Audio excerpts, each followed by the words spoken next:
Hey gals and guys, this is Vicki, the female biomachine behind Armoured Brownies, here with actually quite a quick video that is a follow-up to the Goblin sculpt. That being the last video, and if you click here, you'll see it.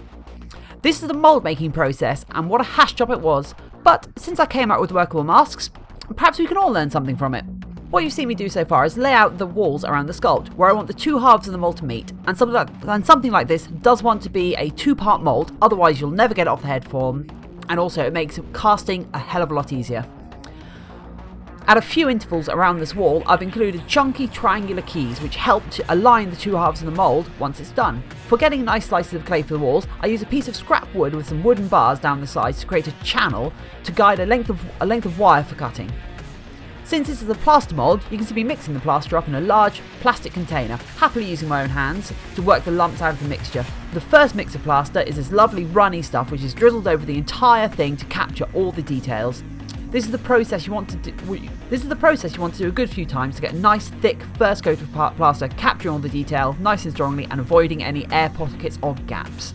But once that's down, I then do 2 layers of scrim. This is for strength. It's literally just Hessian soaked in plaster, wrapped over it, and whilst it's all still setting, it bonds perfectly. Then that's left for a while to set. For me, it was actually overnight. Then it comes to one of the tedious parts. As displayed by just how sped up this footage is, you need to pick out all of the walls from the mould to make room for the next lot of plaster to go down so they will fit perfectly and you won't have horrid mould lines. For this, I used sponges, sculpting tools, things to scrape it out, and tried to wash it out.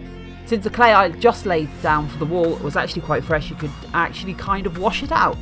Also have to be sure to lay down some Vaseline or other mould release agents over the first half of the mould where the two will connect, otherwise you won't be able to get them apart. Then you rinse and repeat.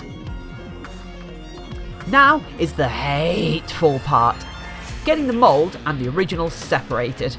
I had a hell of a hard time getting the front of the mould off without breaking it. As can be seen by the fact that I employed hammers, power tools, prying bars and a lot of effort. But eventually it relented and I was left with the working part of 2 moulds. Don't worry, you can almost always demould anything you've made so long as you've thought it through. It just requires a bit of patience.